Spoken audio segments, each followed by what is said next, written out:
Daniel, it is over to you for the case study. Okay, so yeah, finally I have to present you my final case study. So I would like you to introduce so. I've started with a very niche of a niche, and with a problem that we might believe that the hotel and restaurant managers are currently frustrated by wasting money in an inefficient kitchen.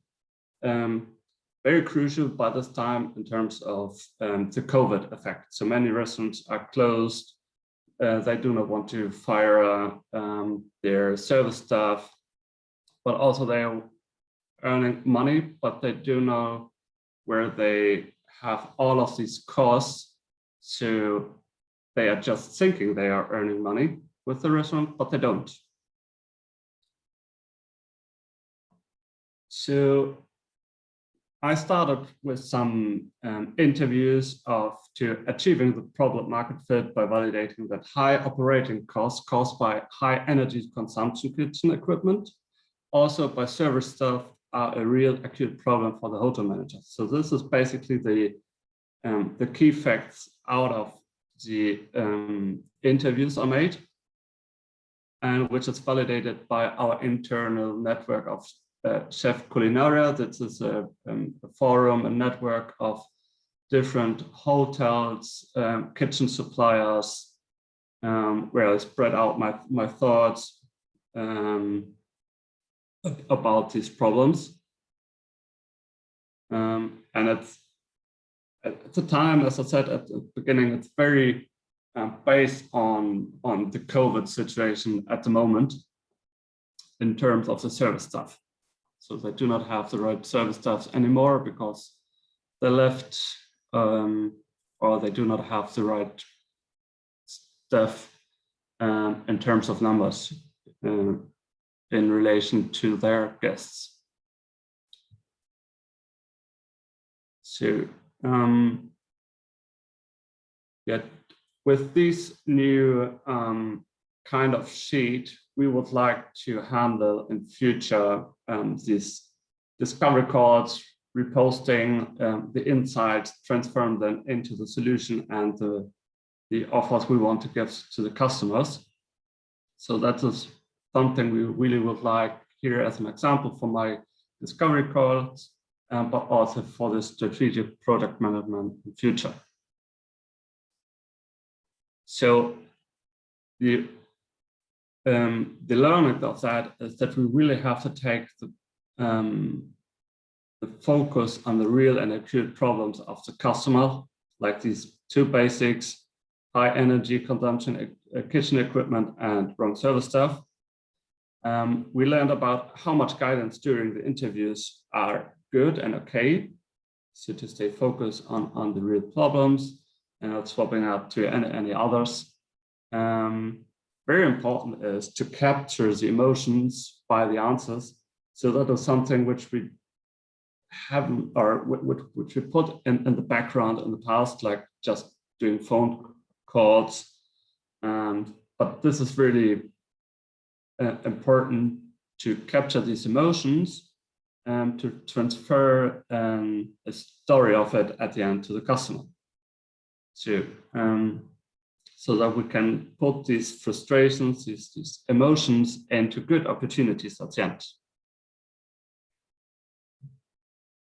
Okay, my validated offer market fit with the minimal viable offer is that we would help restaurant and hotel managers to achieve higher return of invest, reducing operating costs by up to 50%.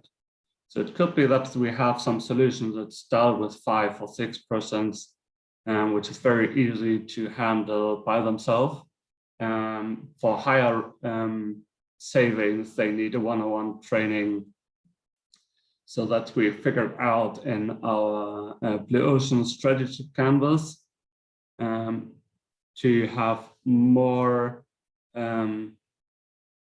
more focus on pre-cooked food. So how we can minimize operating costs in the kitchen.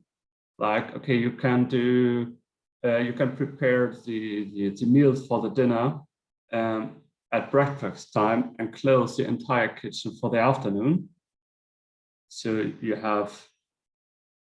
can capture 100% of the guests' dishes in the evening by 50% of the operating costs. So that is something nobody can do at the moment, but you need a high knowledge of it. So that means we have to be the best in consulting in those products and logistic processes. So that is something we would like to see here in the top right. That are the two major facts we want to be the best in the market. So by this, the minimum viable offer helps us to define some milestones for our product. So it's not basically one. So that is where we want to start with to engage the customers. But we also can use it for some milestones in our product phase to say, okay, we want to achieve this minimal viable offer, and then probably 2 or 3 more, because we cannot integrate these as digital products. So we are basically on physicals. The MBO also prevent us against for over-engineering to just capture 5 or 6% of the market leads. We want to capture the 90% of it. So not just very, very customized products. But this Blue Ocean Canvas helps us to differentiate to competitors. Competitors very visual. It's easy to create, and we can do that with 5 or 10 people out in the different markets with our from our distributors to collect a very high market overview of it. So it's very easy, very interactive, and we know definitely the market fits at the end. So all of this, my validated product vision is that we have the most efficient transformation to double your return of invest in the kitchen and service logistics. So that should be the entire product vision to capture the customers. So I directly feel engaged with, okay, I want the most, I want to double my return of invest. I want to know when is the point of return of invest. So that is the start for our consultant at the end.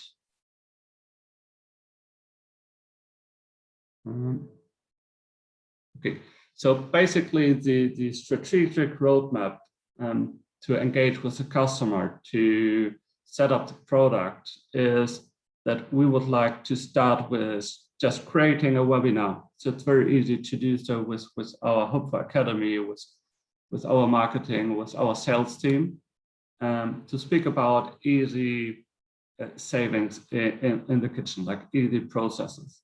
Then we can increase it by more details with some product of us we are selling to reduce the cost, so that we can charge, can tell them, okay, we are not just giving you a consultants of, okay, these and these theoretically processes are good for you. We know exactly that they are good and which products you need for it. So these webinars are for free, so they can join it via our website, and we can start an interactive chat with them to get the customers out of the unknown space, so see where they are. And given that we're currently in a phase that we just know our dealers and not the real end customers. If the end customer engage with our free webinars with free content, what they can do in the second step, we want to invite them to a one-on-one training. So we give them a little piece of the cake where they can achieve 5 or 6% of savings, but that fixes them to have more savings at the end. But for that, they need a one-on-one training. So we have to come to them, we have to visit their kitchen, give them a training, probably also training in our product if they like to have those. And that is the first point of starting where we earning money with. So if they booked a daily course, maybe it could cost 100 euros per hour. I don't know. So in that, they can also book not a one-on-one training with us, they can book a one-on-one training or discussion with prior customers.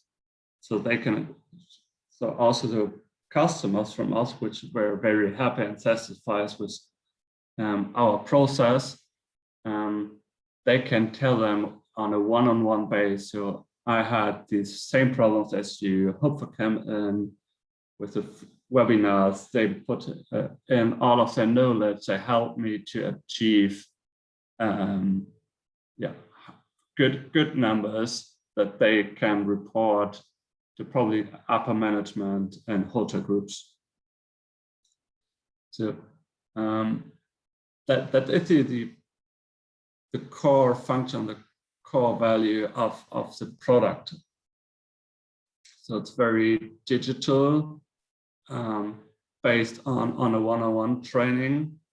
And we can extend that probably in another project to create a workaround, like a community marketplace, in terms of the problem that they have not the right service or kitchen stuff. To share, like, my kitchen is empty this evening, so I have 3 service staffs and 2 co-chefs, which I cannot use in the evening, so they have free. I cannot pay them also today, but they would like to work anywhere else, so I can share them probably with hotels or with restaurants around me, so that they have not enough co-chefs for the evening because they're completely occupied by a business meeting, so they can share them on this platform. Also, service staff or co-chefs can create an account and offer their skills on the market. Say, hey, I'm free, so I would like to hire here on Saturday, on Sunday, and I want to earn 15 euros per hour. So it's very easy job rotation at the end, which and with this app, we are earning money with these app and ad applications and payments for different levels of features. Okay. That shows us the customer journey map, which is basically in terms of, okay, how we want to engage a customer that is unsatisfied of returning, the money they lost and not the money they can earn. That is all what we capture in this one-on-one storytelling, also by customer to customers.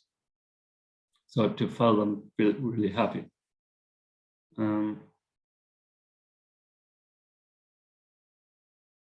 Okay, so for these steps, we want to create a landing page which help us to get feedback from our end customers. To say, okay, this with the webinars, with the app, that's right, it's good. So do not start any invest for thousands of euros for an application which brings us not the revenue we want to have at the end. Also, the strategic roadmap could help us as an interactive task with the product team and all of our stakeholders to capture ideas of possible solutions. The customer journey map also helps us to understand the customer more, to have all of this insight. Okay, how is he thinking? How is his journey with the engagement of the problem to our solution, and also to have the best insight of his feelings, of his emotions, to put it into the go-to-market strategy. So where our marketing can point out defined spots and to tell them, okay, we will point out this emotion to capture the customer. So what we have to do is a roadmap. So I want to cut down my meetings and my email in the mornings to put focus on that solution right now, where I believe that could bring us a high return at the end. So we have to create a webinar, how to solve operating costs very rarely, where with some basic thoughts. I want to create how to utilize pre-cooked food by good quality, based on how to prepare the cook, how to store this pre-cooked food, and how to reheat it with which kind of products from the market leaders, or also from our products. Yeah.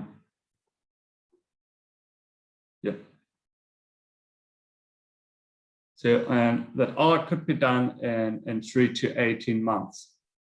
So at the end, 18 months is this application for the community. But in the first 6 months, it could be feasible to start with the webinar and to create the course for utilizing the pre-cooked food by great quality. So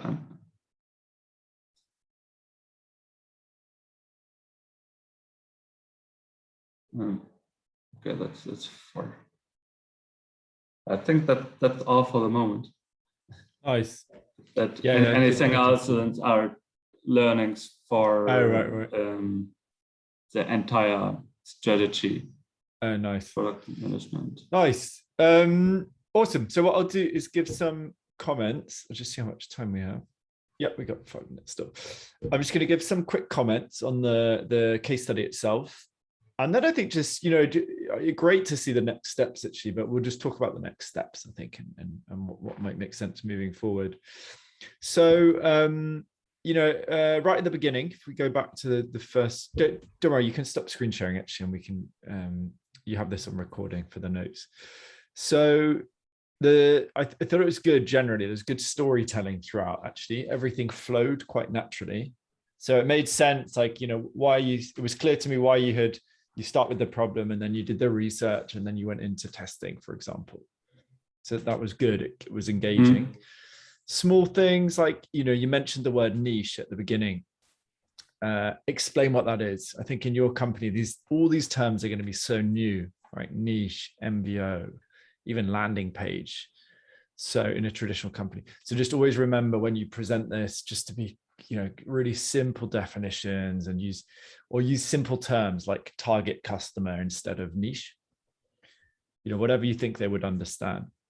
I thought the problem was clear and concise. Great. On objective 1, great storytelling, things like I started with interviews to ... just, work out what was going on. That was great. These nice small phrases are telling a story and you're going to keep people more engaged. On the objective 1 learnings, I love the fact that you focused on capturing the emotions. That's it's the most important thing as a product leader, is really getting, we talked about that transformation all the time, right? Yeah, exactly. Never forget it. That basically one thing which we do not put in the front of our ideations. So I jumped into for 1.5 years. So I have to cover some project which my man did before me. So I have to fulfill this. And at the end, we started with the marketing, and I asked them, okay, what are the emotions to put in for the marketing? So, and nobody can explain me, okay, this is a product and that are the emotions we want to capture with. So I said, okay, how we want to create that marketing strategy on it, when we do not can explain, okay, just the function of it, but not the emotions from a chef. So how to use that hot and cold platform from us. So that's pretty good. Yeah. Huge mistake companies make. I mean, I've did it myself. I've learned from experience.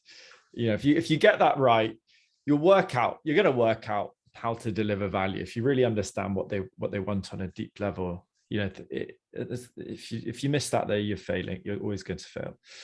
On objective 2, yeah, a really good recap. Actually, you sort of explained where you saw the unique value, what the strategy was. I mean, the landing page looked great as well. I haven't seen that before. It looked really, really nice. On the objective 2 learnings, only thing comments, MBO is not just for milestones. And I think, again, explain this in really simple terms to people. So it's, you're basically saying we're validating where unique value lies before committing lots of money and time to something. So if you think of it like mining, if you're drilling for oil, for example, you're just tapping the surface with the MVO rather than spending lots of money drilling deep very quickly. I thought the vision was good. I really liked the vision statement. Objective 3, this is I think the strongest part, actually, really clear. You talked through the strategic roadmap very clearly, why, more importantly, you were doing things at different stages, webinar to the one-on-ones. And I think that showed your expertise. It showed that you sort of knew this space well, which again is great, because imagine if you're pitching to your board or investors or your boss, it just made me go, I trust Daniel. I'm going to trust Daniel to make the decisions, because he clearly knows what he's talking about. So that was very strong. Customer journey map, excellent. You explained what it was before jumping into it. Could have given maybe 1 or 2 examples about, we felt this action was really important, or this one. Okay. But you talked about it, what it was clearly, which again is great, because that will be so new to whoever you present this to.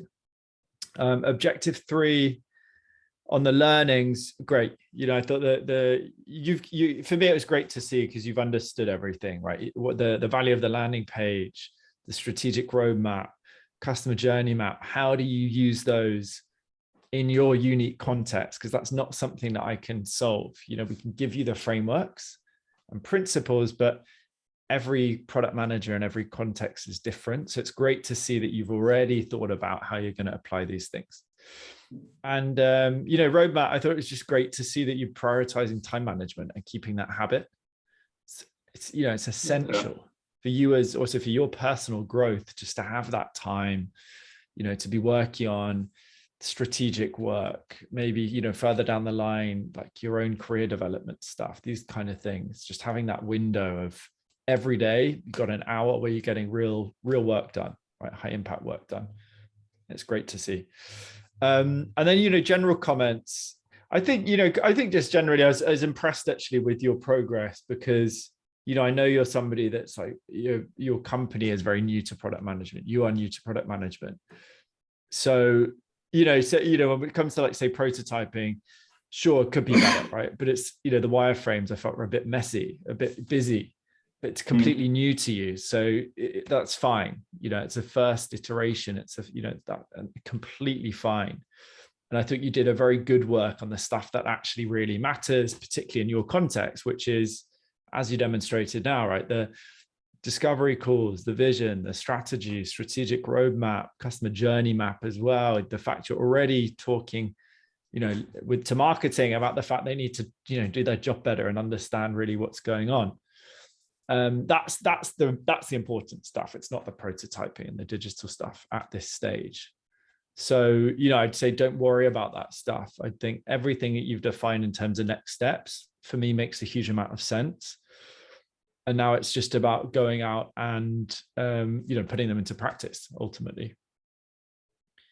And on that is what I would like to do. So I'm currently working on a strategic roadmap for setting up all of these learnings for my career, and also to discuss that with Holger and Philip. Okay, how we can use the program and which kind of tools we need right now to use that in our daily work. So sometimes we have to change it a little bit, because we are more physical driven products, but something is really good to have it more like digital, to start with websites, a landing page, etc. The Ocean Canvas is really great. So we are always going into hours of meetings regarding, okay, what are the differentiations to our competitors in which markets? So it's always based on text blocks, like an Excel. Okay, we have these countries. This is our SWOT analysis, but it's not that visual. So the most of the people you can capture with just some lines. See, okay, that are the differentiations. Yeah. So we want to go for that and not here. So we don't know which is especially which feature of the product. But it's on a high level to show. Okay. Same thing with discovery calls. Just the visualization of, showing how I talked to Pooja about this yesterday, showing how how we aggregate into themes and then flip to opportunity, and then just simply drawing that line into the MBO. These visualizations are super powerful, right? They're small things, or when we highlight an acute problem as a red card rather than a yellow card. It just, if somebody just views that, they immediately see what's going on, and they can see how everything's flowed from speaking to customers to these, and same with Blue Ocean, right? It's just simply by visualizing it, it's far more powerful. So I think that's great to see. Well, look, I think the best thing to do with next steps is I still need to organize this call with Philip, but I think what we're going to do is organize a call with all four of us to talk about what we can do in terms of next steps, because he mentioned doing it maybe a bit of consultancy with you. So I think it would be, I'll probably stay involved, maybe with some check-ins about what we can implement and best ways of doing that ultimately. But yeah, I think that's it. I think your next steps were perfect. Keep doing the discovery calls, time management, keep protecting your time. Webinar and the creating course is something that we can talk about as well with Philip. And then beyond that's doing what you're doing, which is putting everything into practice already, which is great to see, actually. Good. Awesome. Thanks for the feedback. So it was very helpful, the course. So it was nice. Pretty hard in the last few weeks during the summer times. A lot of work. So Holger is currently in vacation. Mm-hmm. So I got sick at that moment. Yeah. But honestly, as I said, you've done the stuff that really matters for you, which is really the objective 1, 2, and 3. That's where the strategic stuff, I think, is really where the value is. So you can always come back to the other stuff. Do the prototyping maybe in 6 months or a year. Build up that skill. You can even do a course specifically on digital prototyping. So I think it's it's not the priority at the moment, and you've done the stuff that really mattered. You put the work in there, and as I said, lots of these things are new to you, so it's great. It's really great to see that you threw yourself in despite being busy. And it's great to see that that's paid off now, because you're putting things into practice already. So yeah, I'm really excited to present my first product idea to the internal stakeholders and to our director. Nice. In a few weeks. So currently I have 5 or 6 product ideas. So I want to create in that way. Right now, not in that detail with this prototype and landing pages, but all of these minimal viable offer, etc. And I'm very looking forward to that, to show their emotions after the meeting. When are you doing that? Because I will check in with you. Well, it's easier. Let me know how it goes. Let me know how it goes on Slack. Just send me a message. I'd be very interested to hear how the presentation goes. Maybe I can record them. So as a training, like a training for our product management in future, to show how we want to present product ideas in future. Because at the end we need approval by our director to say, okay, the product idea is so great. We want to invest more time from the product management to investigate a lot deeper, probably. And also we want to put engineering time in it. We want to invest in a physical prototype. So that is a major milestone from us at the moment. Yeah, I think just, it's productizing your process. Right, so it's just having here's a process or a playbook, and applying that for any opportunity you look at. That's the key thing now. But well, look, I think good luck with that presentation. As I said, I'm going to be checking in with Philip again to make sure we get this call organized to talk about next steps. Okay. So, thanks very much, Daniel, for the case study. And, we're still available. Any questions, post on Slack, send me messages. Like we're there to be available for you ongoing. So good luck with the presentation, and also have a good weekend. And I'm sure we'll speak soon as well.